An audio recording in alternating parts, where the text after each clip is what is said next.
அனைவருக்கும் வணக்கம் பிள்ளைகள்.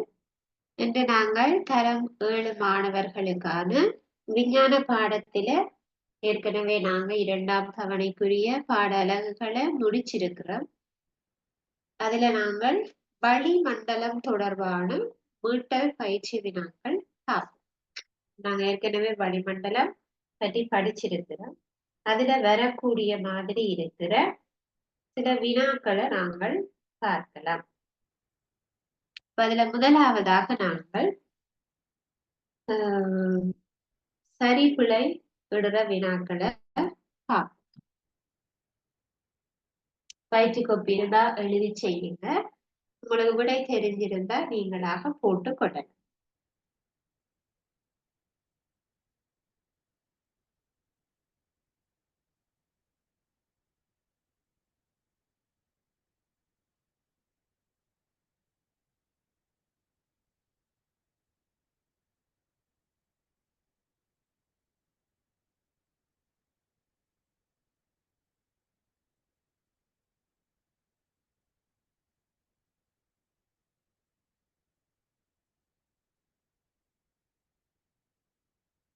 சரியாயின் சரியெனவும் பிழையாயின் பிழையெனவும் அடையாளமிடுக. சரியா?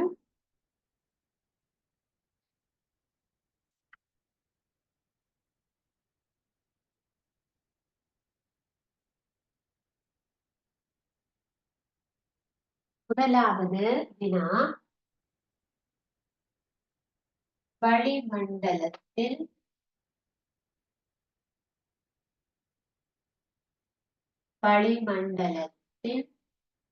கீழ் மட்டத்தில்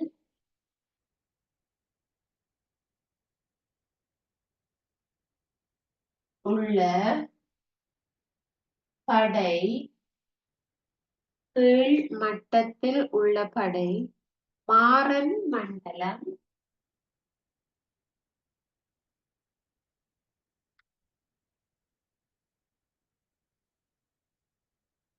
ஆகும்.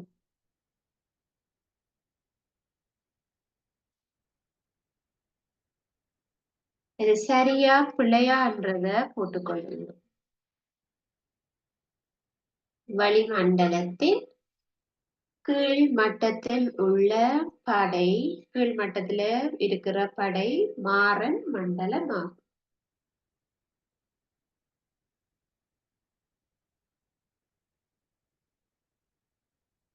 இரண்டாவது வினா,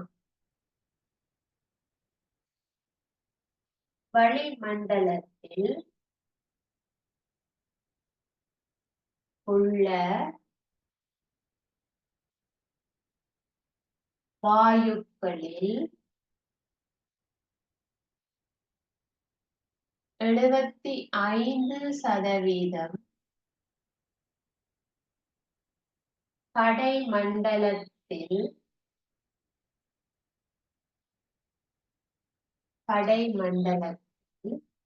காணப்படும். படைமண்டலத்தில் காணப்படும். படைமண்டலத்தில் காணப்படும்.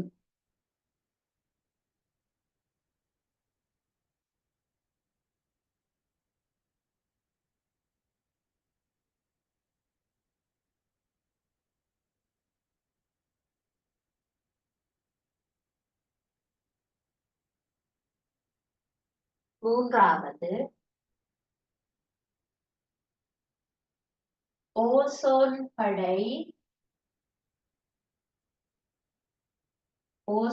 படையானது படைமண்டலத்தில்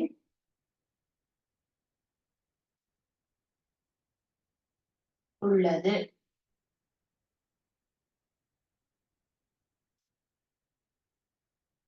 ஓசோன் படையானது படைமண்டலத்தில் உள்ளது.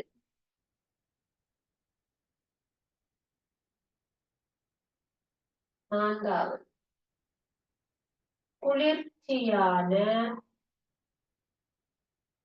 குளிர்ச்சியான படை இடைமண்டலம் ஆகும்.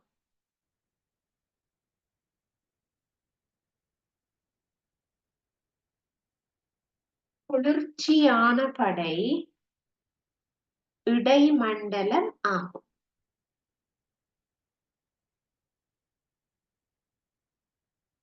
குளிர்ச்சியான படை இடைமண்டலம் ஆகும்.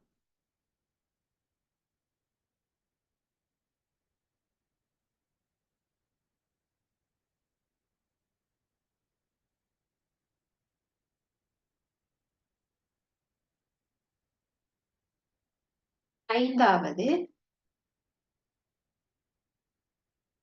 வளிமண்டலம் 700 கிலோமீட்டர் வரை பரந்து காணப்படும்.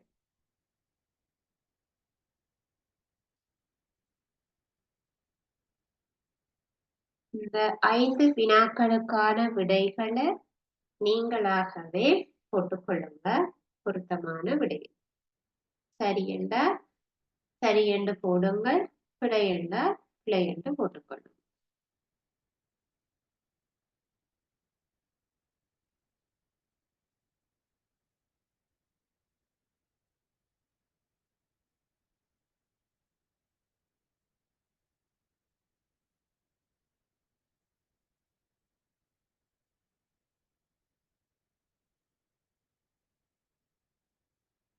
கேள்வியை வாசிக்கக்குள்ள தெளிவாக வாசிக்க வேண்டும்.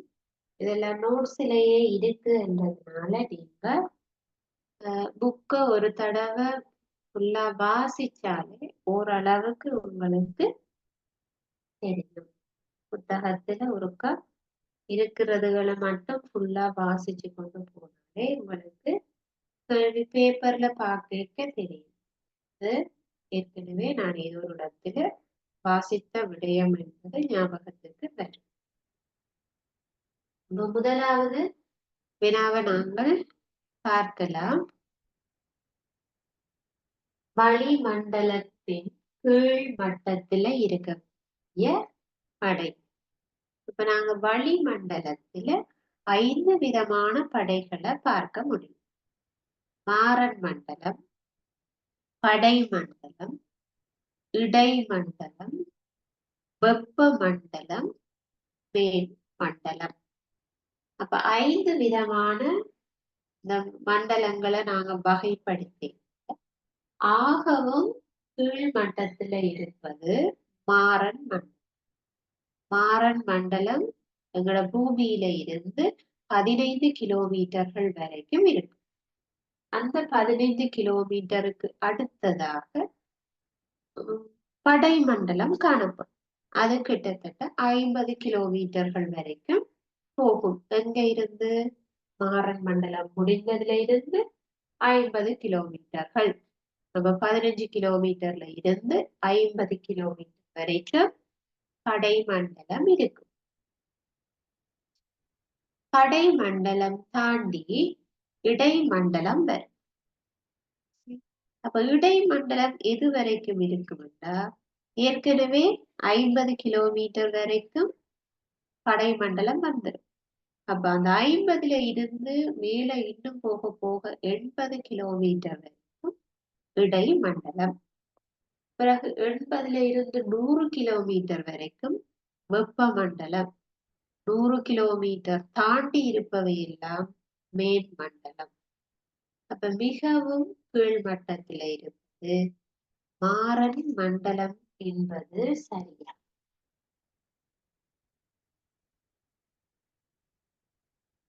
முதலாவது வினாவுக்கு சரி.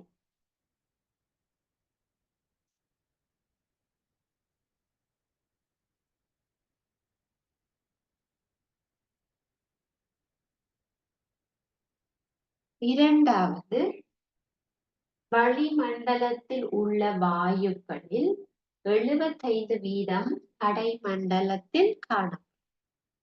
இப்ப நாங்க பார்க்கிறோம், எங்களுக்கு மிக அருகில இருப்பது மாறன் மண்டலம், கிட்டத்தட்ட 15 கிலோமீட்டர். அதாவது தரையில இருந்து மேலும் போக போக 15 கிலோமீட்டருக்கு மாறன் மண்டலம். அந்த மாறன் மண்டலத்துலதான் 75% வாயுக்கள் இருக்கு. படை மண்டலத்துக்குள்ள 75% வாயு இருக்கு. அதாவது மிக குறைவான அளவுல தான் இருக்கு. அப்ப அது தவறானது. ஆகவே பிழை.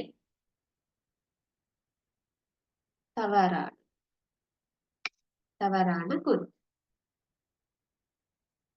மூன்றாவது, ஓசோன் படையானது படை மண்டலத்தில் உள்ளது. இது சரியானது. ஓசோன் படை என்பது தனியான ஒரு படை மண்டலம் அல்ல. அது ஓசோன் படை.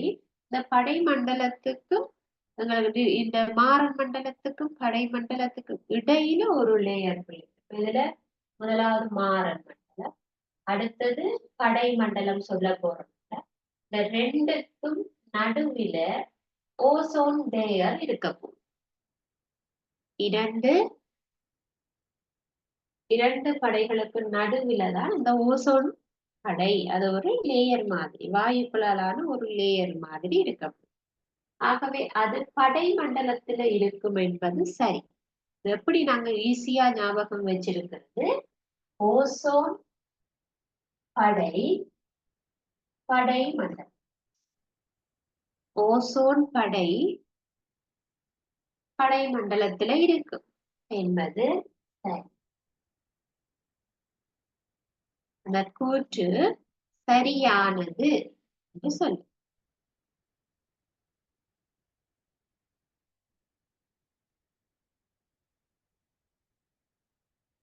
நான்காவது, குளிர்ச்சியான படை இடைமண்டலம் ஆகும். அது சரியான. எங்களுக்கு மாறன் மண்டலத்துல வெப்பநிலை கொஞ்சம் ஓரளவுக்கு இருக்கும். படை மண்டலத்துல உலர்ந்ததாக இருக்கிற வழி இருக்கும். அதனால அங்கேயும் வெப்பநிலை சொட்டு கூடவா இருக்கும். ஆனா இடைமண்டலத்துல நீராவி அதிகமாக இருக்கு. நீராவி பனி முகில்களாக இருக்கிறதுனால அந்த படை குளிர்ச்சியாக இருக்கும். ஆகவே அது குளிர்ச்சியான படை இடைமண்டலம் என்பது சரியான கூற்று. ஆகவே அதுக்கு சரி போட்டுக்கொள்ளும்.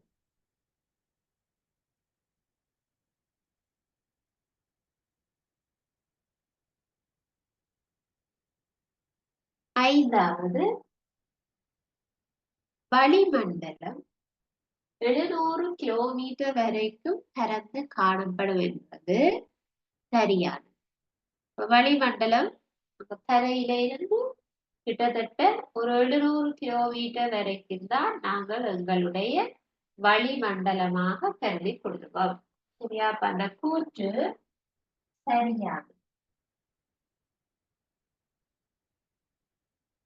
700 கிலோமீட்டர் வரைக்கும் வளிமண்டலம் பரந்து காணப்படும்.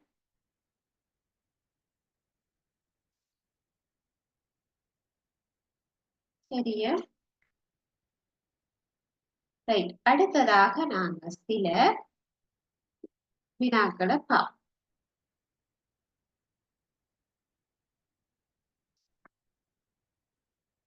இந்த வினாக்கள் உங்களுக்கு விளங்கி இருக்கும் என்று நினைக்கிறேன். இனி நாங்கள் சுருக்கமாக விடை எழுத வரக்கூடிய மாதிரியான வினாக்களை பார்ப்போம்.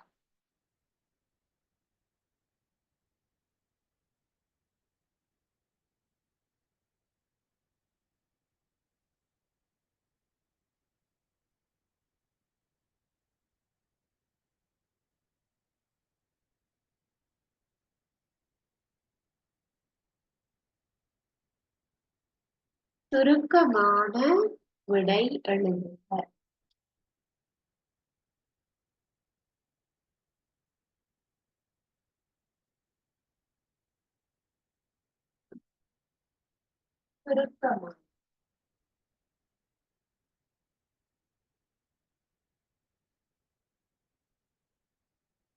சுருக்கமான விடை எழுது.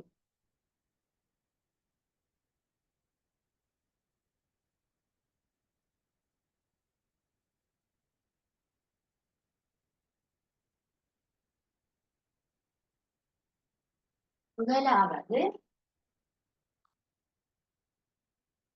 வளிமண்டலத்தில்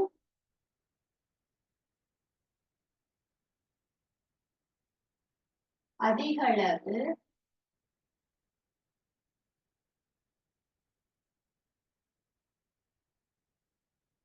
காணப்படும்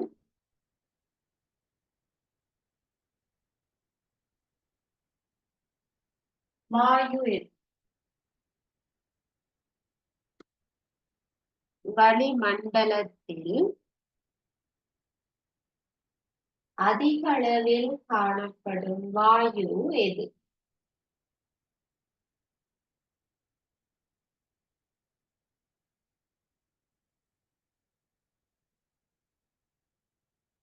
இரண்டாவது, ஓசோன் படையினால்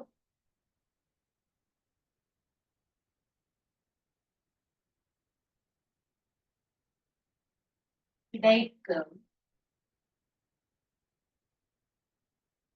நன்மை யாது?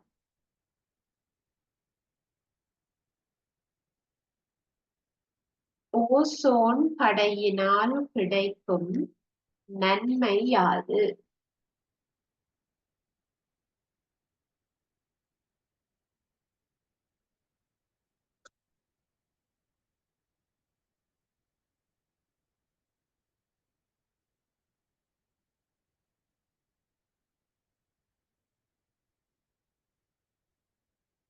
மூன்றாவது வினா,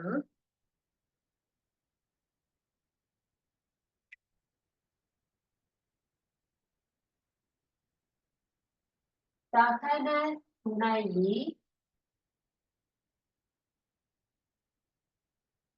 வாயு எது?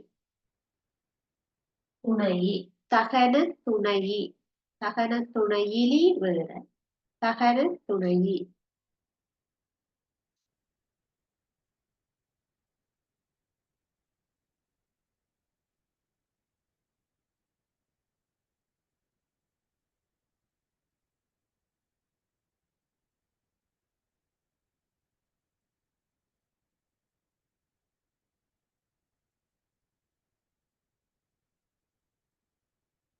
நான்காவது, மின் குமிழ்களில்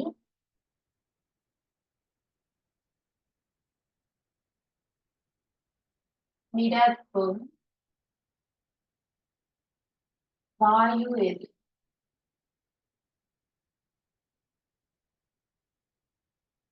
மின் குமிழ்களில் நிரப்பும் வாயு எது?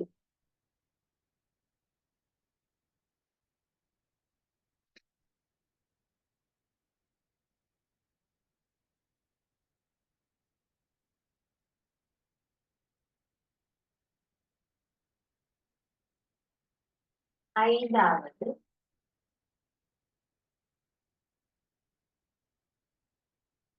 தீயணைப்பு கருவிகளில் பயன்படும் வாயு எது?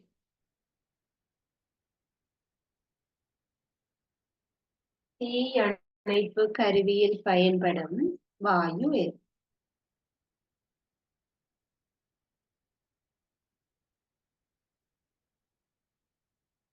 இந்த வினாக்களுக்கான விடைகளை நீங்க எழுத பாருங்க. புத்தகங்கள் இருந்தா நீங்க அதுல வாசிச்சு எழுதிக் கொள்ளலாம், அல்லது தெரிஞ்சவர்கள் நீங்க எழுதிக் கொள்ளலாம்.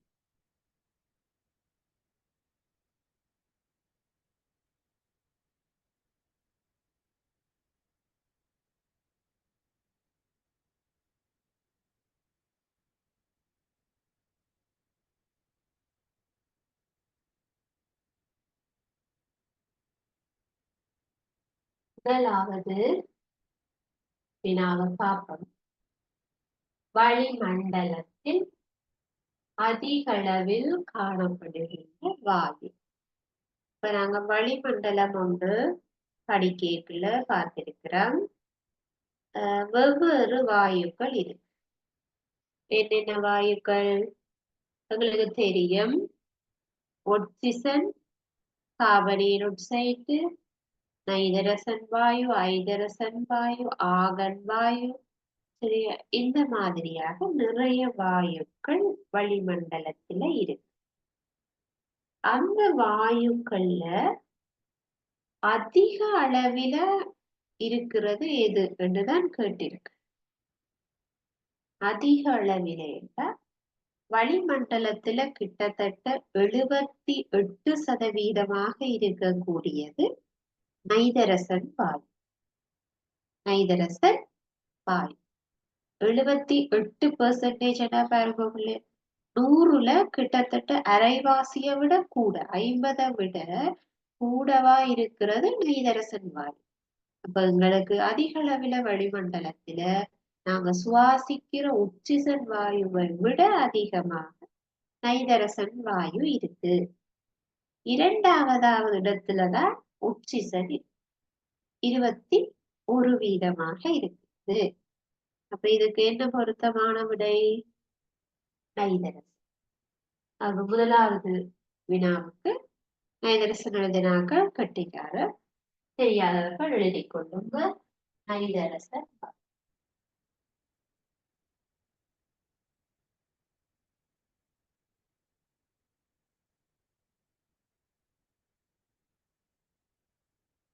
கிட்டத்தட்ட 78% இருக்கு.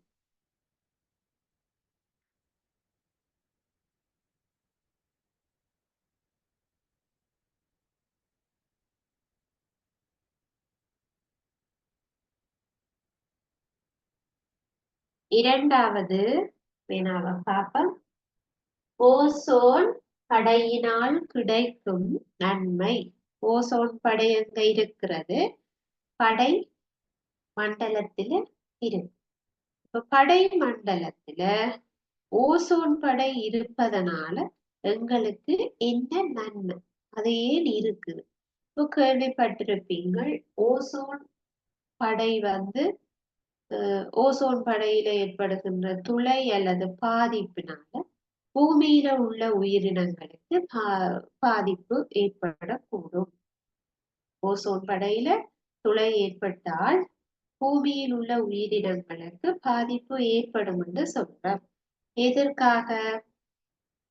இந்த ஓசோன் லேயர் இருக்கிறதுனால தீங்கு விளைவிக்கக்கூடிய புற ஊதா கதிர்கள், தீங்கு விளைவிக்கக்கூடிய புற ஊதா கதிர்கள், அதாவது அந்த கதிர்கள் பூமியில சேர்ந்தா, அந்த கதிர்கள் கைகள்ல உடல்கள்ல பட்டா தோல்ல புற்றுநோய, கண் பார்வையில பிரச்சனைகளை எல்லாம் கொண்டு வரும்.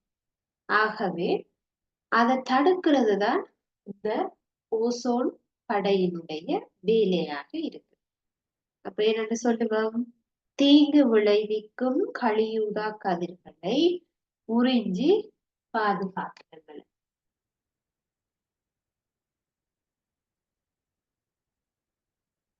அதாவது புற ஊதா கதிர்களிடமிருந்து பாதுகாப்பு வழங்கும். என்ன நன்மை? புற ஊதா, அதாவது யூவி என்று சொல்லும், அல்ட்ரா வயலட் கதிர்களிடமிருந்து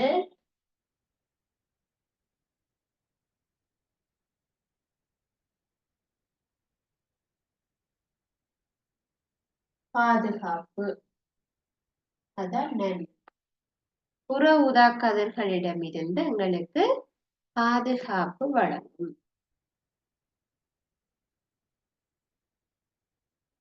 சரியா? மூன்றாவது வினாவும் பார்ப்போம். தகன துணை வாயு எது? தகன துணை எது? எரிவதற்கு உதவுவது தகன துணையே. தகனத்திற்கு துணை செய்வது. அப்ப எரிகிறதுக்கு எங்களுக்கு கட்டாயம் எந்த வாயு வேணும்? ஒட்சிசன் வாயு. அப்ப தகன துணை வாயு என்பது ஒட்சிசன். வாயு அல்லது குறியீட்டுல O2 வந்து போட வரும். ஆக்சிஜன் வாயு. விடை அளிக்கிற முறைய நீங்க பழகவும். கேள்வி ஒன்று எப்படி இருக்குன்னா, அப்ப சுருக்கமான விடை எழுத வேணும். அதுக்கு மிகவும் பொருத்தமான விடயத்தை எழுதணும். சரியா? 4வது மின் குமிழ்களில நிரப்புகின்ற வாடி. மின் குமிழ்கள்ல நிரப்புறது செம்மஞ்சள் ஒளிய தாரதுக்கெல்லாம் பயன்படுத்துவது ஆகன் வாயு.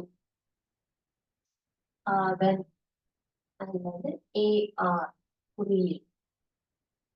ஆகன் அதன் குறியீடு AR. ஆக்சிஜன் வாயுக்கு குறியீடு O2.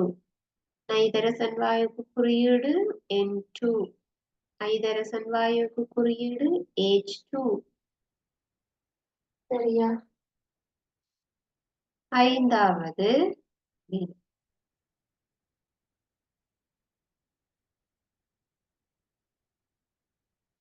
தீயணைப்பு கருவியில பயன்படுத்துகின்ற வாயு. தீய அணைக்க வேண்டும்னா அது தகன துணையிலியாக இருக்க வேண்டும். தகனத்திற்கு துணை செய்யாத வாயுவாக இருந்தால்தான் அது தீயணைப்பு கருவியில பயன்படுத்தலாம். அப்ப அது தகன துணையிலியாக இருப்பது காபனீரொட்சைட்டு வாயு.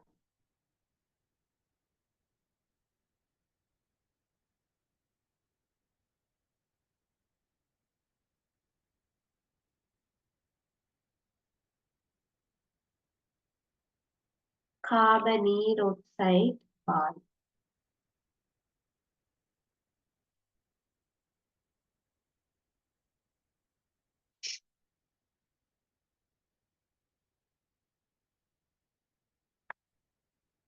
விடைகளை எழுதிக் கொள்ளும்.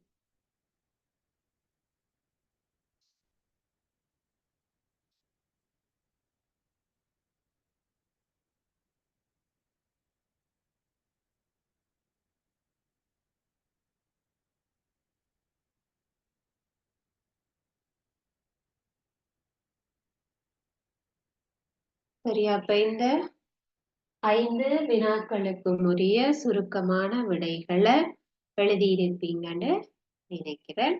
இப்ப நாங்க அடுத்ததாக சில கட்டுரை வினாக்கள்ல வரக்கூடிய வினாக்கள் பார்ப்போம்.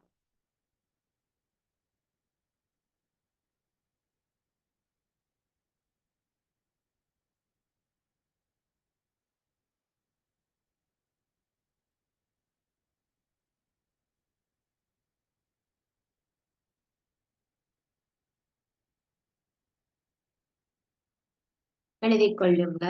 1. வளிமண்டலத்தினால்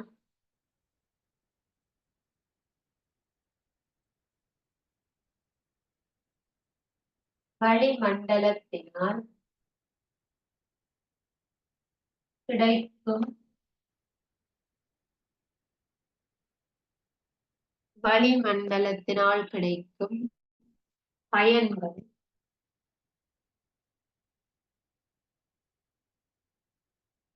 4 தருக. வளிமண்டலத்தினால் கிடைக்கும் பயன்கள் 4 தருக.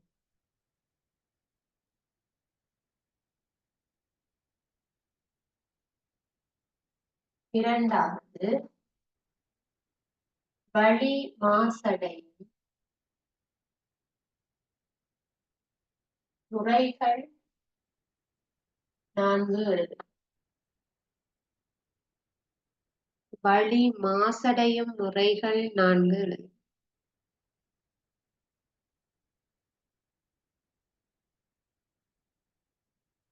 3வது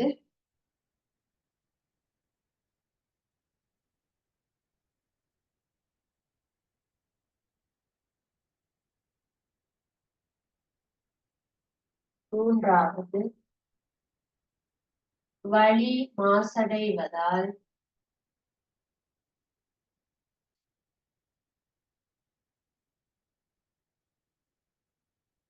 ஏற்படும் பாதகமான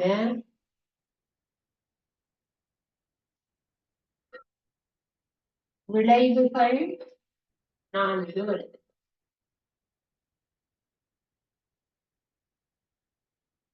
பாதகமான விளைவுகள் 4 வருது. வளி மாசடைவதால் ஏற்படும் பாதகமான விளைவு.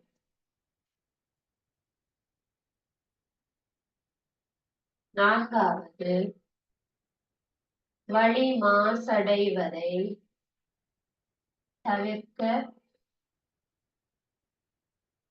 யாது செய்யும்?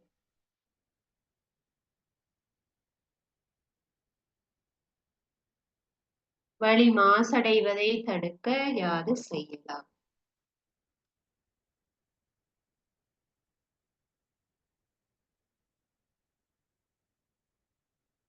இந்த 5 வினாக்களுக்கும் நீங்கள் 4 விடைகள் எழுத வேண்டும்.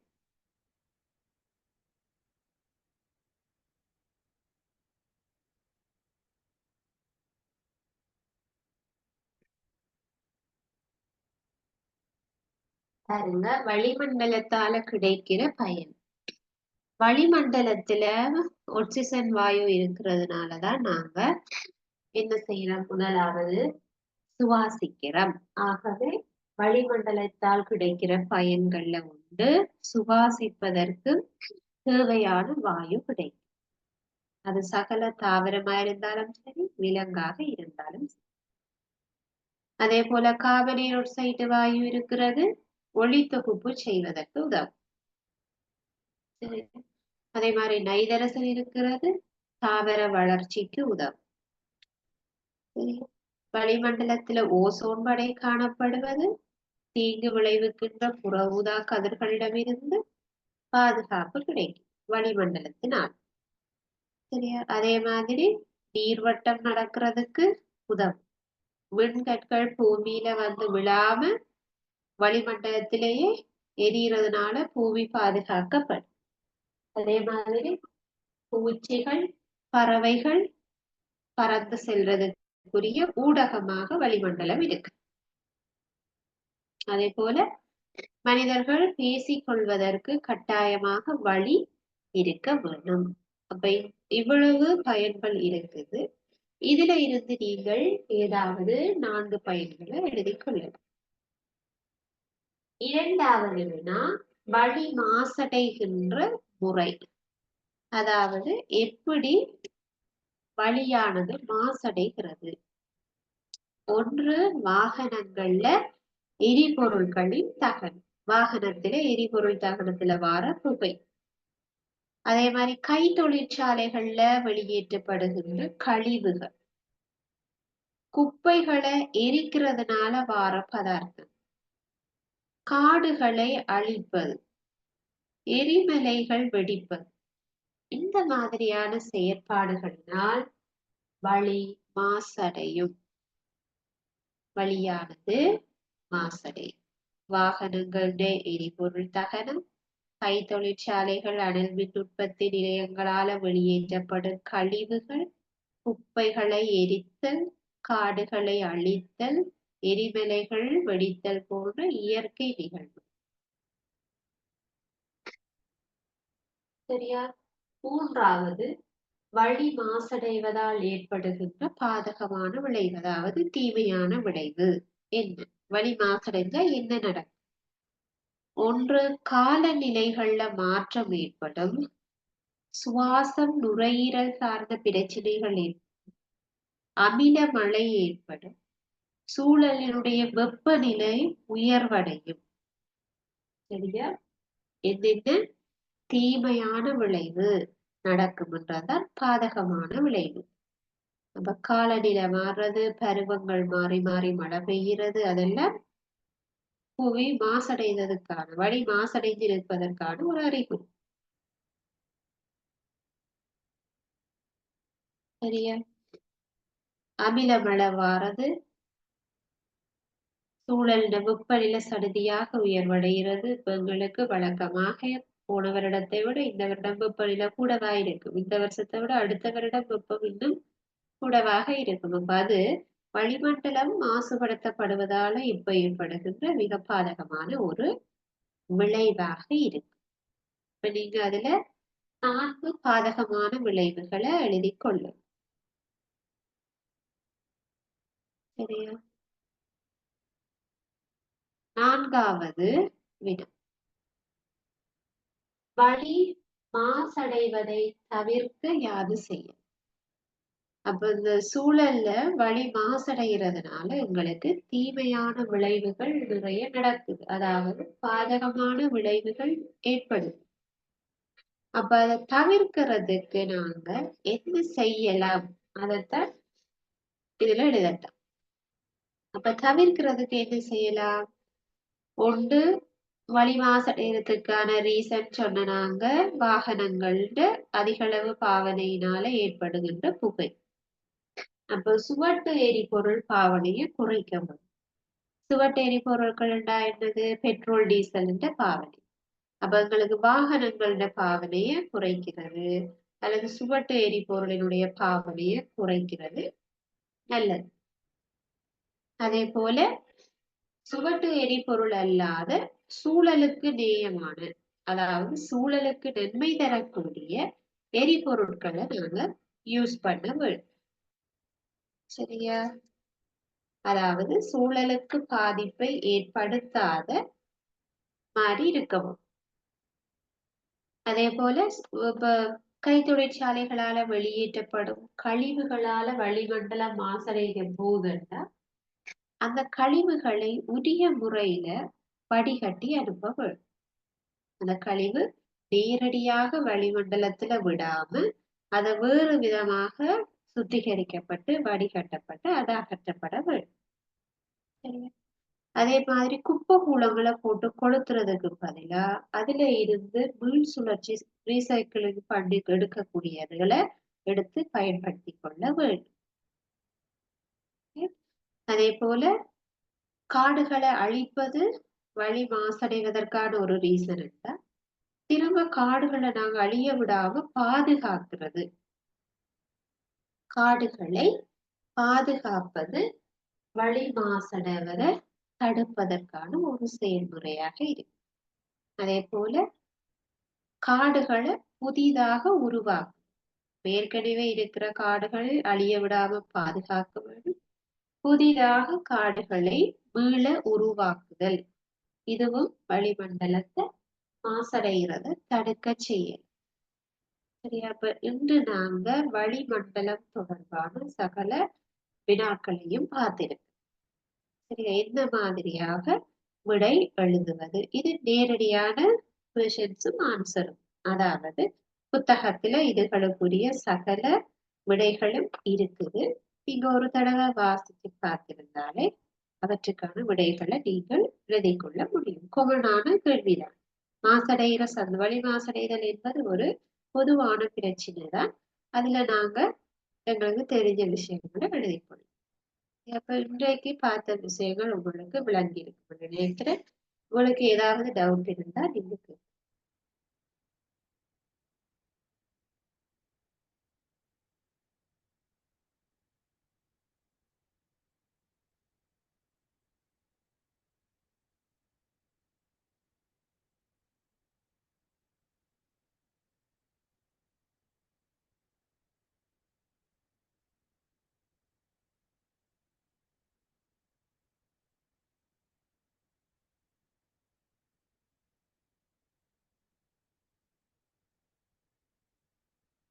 உங்களுக்கு எந்த விதமான டவுட்டும் இல்லை என்றாலே நாங்க அடுத்த வகுப்புல சந்திக்கலாம். இதோட இன்றைய வகுப்பை நாங்கள் நிறைவு செய்து கொள்ளலாம். தேங்க்யூ.